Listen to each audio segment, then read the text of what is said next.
Medical card ni bukan untuk jadi kaya. Medical card ni untuk elakkan kita jatuh miskin disebabkan sakit. Okey, sekarang saya nak masuk poin yang utama, promo cashback medical card.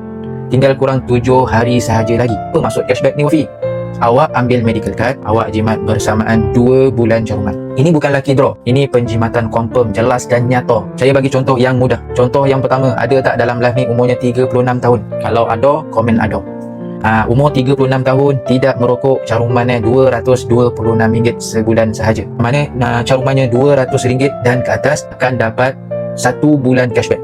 Bermakna korang jimat RM226. Tak faham? Tak apa, kita pergi pada contoh yang kedua. Ada tak dalam live ni umur 45 tahun? Kalau ada, komen ada. Untuk umur 45 tahun, tidak merokok, carumannya RM309 sebulan sahaja. Yang mana carumannya RM300 pula dan ke atas akan dapat 2 bulan cashback. RM309 kali dengan 2 bulan bermakna korang jimat RM618. Ingat, pelan padu tiada ragu. Assalamualaikum.